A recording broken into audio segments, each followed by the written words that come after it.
Salut à toi et bienvenue dans cette nouvelle vidéo. Je m'appelle Alaïd et si tu es nouveau sur cette chaîne YouTube, je vous invite à vous abonner et à liker et à partager cette vidéo. Donc sans plus tarder, comme vous avez pu le constater, aujourd'hui on va parler de l'analyse technique comme toujours, mais cette fois-ci sur MetaTrader 5. La dernière fois, je fais une vidéo sur l'analyse technique sur TradingView, une plateforme très utilisée de la part de traders. Mais aussi, faut pas oublier que MetaTrader 5 aussi, c'est une plateforme très utilisée par la plupart des traders, ainsi que MetaTrader 4. Donc aujourd'hui, dans cette vidéo, on va voir ensemble l'analyse technique et on va l'effectuer sur cette plateforme MetaTrader 5 et on va analyser de A à Z. Sans plus tarder, on se retrouve dans la plateforme après le générique.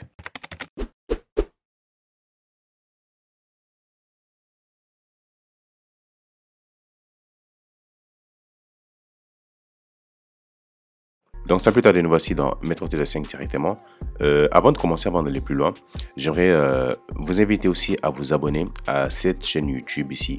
Donc, vous êtes nombreux à me demander et me poser des questions concernant le trading en crypto-monnaie et etc. Donc pour avoir des notions sur ces sujets, donc je vous invite à vous abonner sur cette chaîne YouTube afin de pouvoir avoir des informations concernant le trading sur les crypto-monnaies, etc. Donc n'hésitez pas à aller vous abonner, d'accord? Le lien sera dans la description ou dans la barre de commentaires. Ok, donc nous voici dans MT5. Donc la vidéo concernant comment utiliser cette plateforme, etc. Donc cette vidéo a été déjà faite, bien détaillée, bien expliquée. Donc si vous n'avez pas encore regardé, je vous invite à aller la regarder, à la checker pour bien comprendre comment utiliser cette plateforme. D'accord? Donc nous ici, nous avons 4 graphiques. Pour commencer, on va utiliser qu'un seul graphique. Voilà, je vais choisir celui-là. On va utiliser ça comme graphique. D'accord? Donc, qu'est-ce qu'on va faire? Ici, déjà pour commencer, on va vouloir connecter son broker. Donc ça, c'est une question qui m'est posée à de nombreuses reprises. Donc dans la vidéo dans laquelle je vous explique comment utiliser MT5, je vous ai expliqué comment connecter son broker. Mais ici, je vais encore vous expliquer encore une fois et vous allez voir que c'est facile. Donc il suffit juste de cliquer ici sur fichier. D'accord? On descend dans fichier et on va ici ouvrir un compte. Après avoir cliqué sur ouvrir un compte, là on aura la possibilité de pouvoir chercher son broker en fait. Trouver la société, ça veut dire le broker. Donc ici, le nom que vous allez devoir insérer ici, ce sera le nom du serveur de votre broker. Donc ça, c'est des informations que le broker lui-même va vous envoyer après l'inscription. D'accord? Une fois l'inscription faite, vous allez recevoir les informations concernant le broker, d'accord? Et aussi donc votre compte, le ID et le mot de passe. Donc vous allez juste cliquer ici, le nom de votre broker, d'accord? Et ensuite vous allez cliquer sur trouver et là vous allez voir le broker ici. Une fois que vous avez trouvé le broker, vous sélectionnez le broker, vous faites suivant et là vous allez pouvoir vous connecter en insérant, d'accord, le login, le mot de passe, d'accord, et le serveur. Donc ça c'est le serveur que vous allez, d'accord, voilà, on a plein de serveurs ici. Vous allez devoir choisir en fonction de ceux dont votre broker vous a envoyé. D'accord, voilà. Donc, ici, c'est fait pour la connexion du compte du broker. Donc, ici, nous avons un compte déjà créé, un compte qu'on a créé, un compte démo ensemble, d'accord? Donc, c'est un compte ensemble démo dans lequel on va faire des démonstrations, on va trader, etc. Donc pour commencer ici, le graphique est un peu voilà modifié et moi j'aurais bien aimé le voir un peu plus sophistiqué pour que je puisse bien analyser le marché. Donc là, comme on a vu la dernière fois, on va cliquer sur la partie gauche de la souris et venir changer ici quelque chose concernant le graphique. Donc là, après avoir effectué quelques changements, donc nous voici face au graphique. Que je vais d'ailleurs agrandir.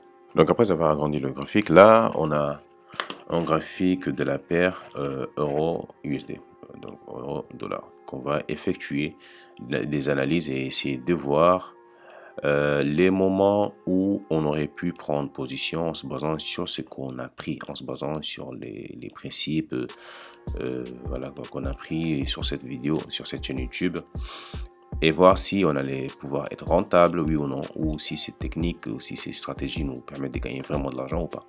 D'accord? Donc, comme d'habitude, un trader va venir chercher, d'accord? Il va venir toujours chercher sur les marchés et essayer de trouver des points d'entrée et des points de sortie cohérents.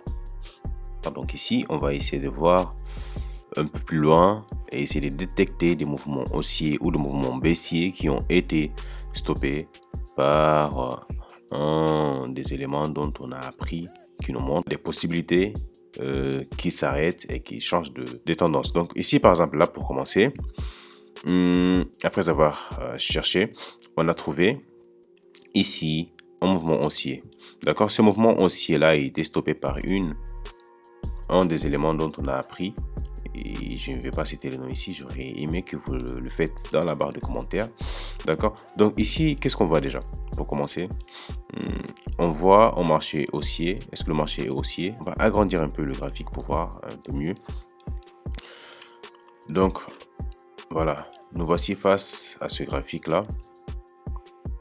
Donc ici, la tendance haussière, elle a été, on va dire, bien tracée.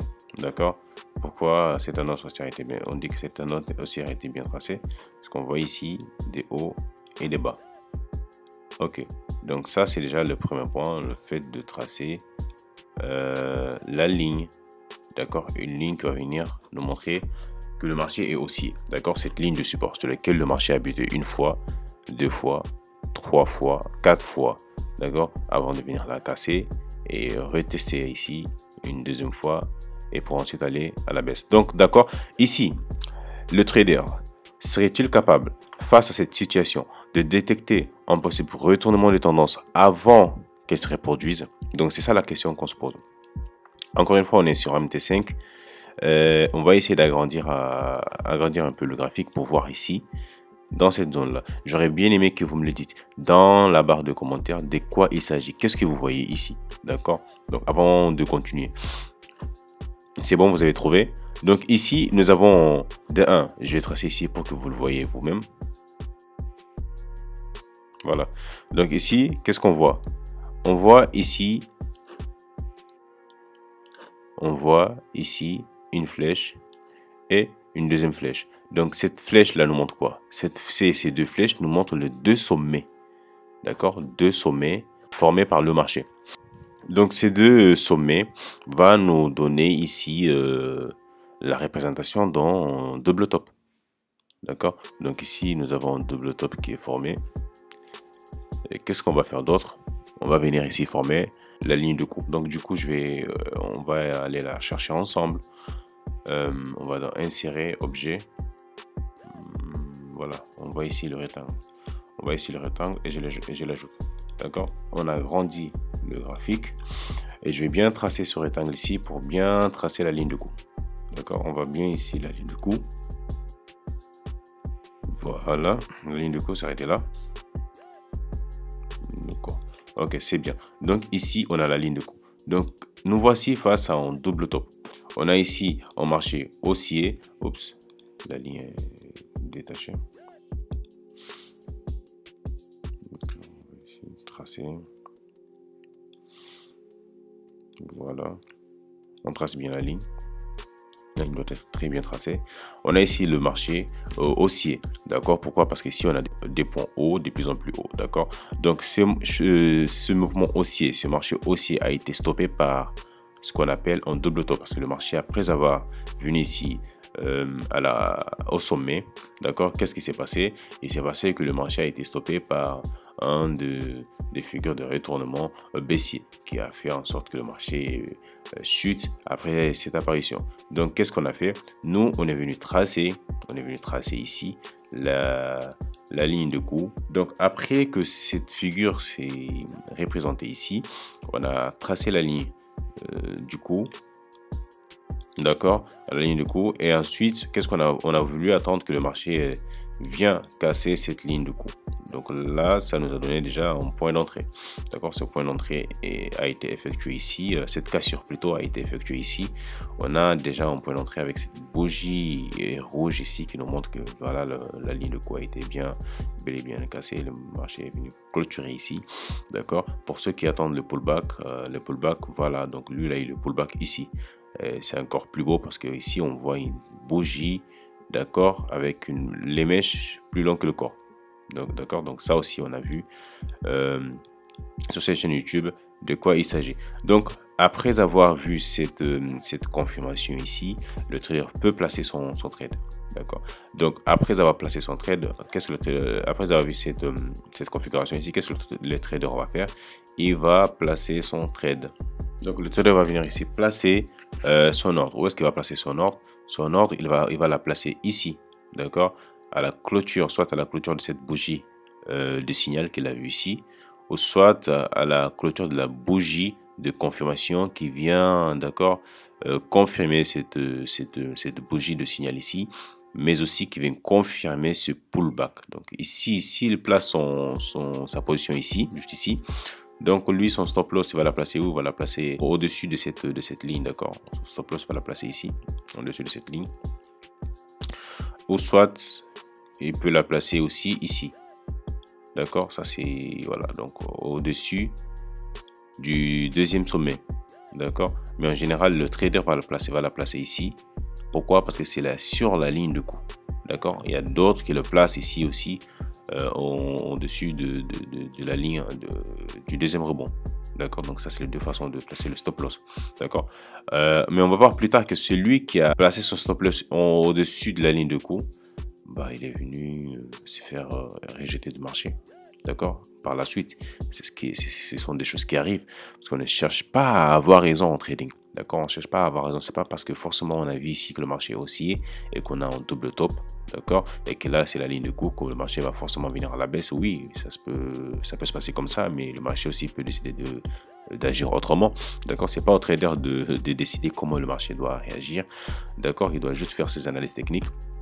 À partir du moment où il s'est fait sortir du marché alors qu'il a raison, donc ça ne va pas lui faire mal, donc il ne doit pas regretter quoi que ce soit. Il a juste utilisé la stratégie comme il se doit, d'accord, mais le marché a fini par lui donner tort sur chose qui arrive en trading, d'accord. Donc ici, le trader, est-ce qu'il avait la possibilité aussi de sécuriser son fonds afin que le marché ne puisse pas le faire sortir de cette position? Oui, tout va dépendre de sa stratégie, d'accord.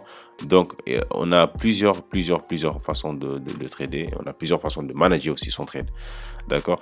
Après que le trader ait placé son point d'entrée ici, donc après une certaine évolution, il a la possibilité de déplacer son stop loss en fonction du mouvement du marché, en fonction du pourcentage du mouvement ou en fonction de ses gains. D'accord, donc en fonction du mouvement du marché, en fonction du pourcentage de la baisse ou en fonction de son gain. Donc tout ça, ça va dépendre encore une fois de sa stratégie. Chose qui est très importante, le management, c'est très important. D'accord, donc voilà, donc pour résumer un peu, comment un trader pourra se placer face à cette occasion ici présente sur le graphique. Et voilà, donc concernant le retournement haussier et le retournement baissier. D'accord, donc ici, si on continue encore un peu, on verra bien aussi qu'on a un marché baissier déjà désigné ici. On a un marché baissier et qu'on a un peu le même scénario. Ici on a un sommet, ici on a un deuxième sommet. Ensuite on a la ligne de coup qui a été effectuée ici. D'accord, je vais un peu vous la tracer. Ici on a deux possibilités. D'accord, moi je vois cette première possibilité. Cette première possibilité, ça se voit ici. Et on peut voir aussi une deuxième possibilité. D'accord, moi cette deuxième possibilité je la vois, mais je vous laisse analysez vous-même et vous me le dites dans la barre de commentaires, le résultat, ou soit dans le groupe WhatsApp, vous partagez avec moi vos écrans. La paire, c'est euro-dollar. On est en time frame de 1 heure. Ici, on est dans la période 2024. Donc ici, on a le 5, entre le 5 et le 14 février. D'accord, vous allez analyser le marché, vous allez me donner cette deuxième possibilité ici qu'on voit. D'accord, ok, donc ici on voit le premier rebond, d'accord, et le deuxième rebond, formant ainsi une ligne de coup.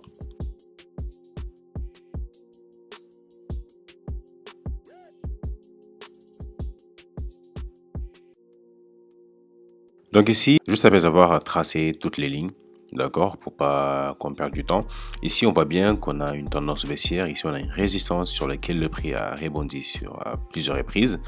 D'accord, ici on a le premier bottom effectué ici, on a le deuxième bottom, d'accord, donc ce qui fait double bottom. La ligne de coup on l'a tracé ici, on a ensuite le prix qui est venu ici casser cette ligne de coup, venir retester avec le pullback, pour ensuite monter à la hausse. Donc ici, je vous ai tracé une ligne ici pour vous montrer là où le trader pourra potentiellement placer son stop loss, d'accord. D'autres peuvent le placer ici ou ici même, d'accord. Oui, mais en général, on le place ici comme je l'ai dit, d'accord. En dessous de cette résistance ici, ce qui montre la fiabilité de cette résistance, et aussi en dessous de cette ligne de coup, d'accord. On a vu que par la suite, après l'apparition de cette figure ici, le prix a cassé la ligne de coup pour venir la retester pour ensuite aller vers la hausse, d'accord. Ici, je vous ai tracé ici une ligne qui nous montre un peu le take profit où devra être placé. Donc le take profit ici sera placé à ce niveau, d'accord, à ce niveau ici, cette ligne là qu'on voit qui correspond à la distance qu'il y a entre le bottom et la ligne de coup. Donc voici un peu, pour résumer un peu, cette possibilité du trader avec ces figures en analyse technique, d'accord. Voici en général ce que je voulais partager avec vous aujourd'hui. Pour pas que cette vidéo soit longue, on s'arrête là et on continue sur des prochaines vidéos. Pour ne pas manquer les prochaines vidéos, je vous invite à vous abonner, à liker et à partager cette vidéo. Donc la famille, n'oubliez pas aussi de vous abonner sur la deuxième chaîne YouTube pour pas que vous manquiez les informations concernant les crypto-monnaies, etc. Donc c'est des sujets qui font parler d'elles. Sur ce, on se dit à la prochaine pour une nouvelle vidéo, la famille. Ciao.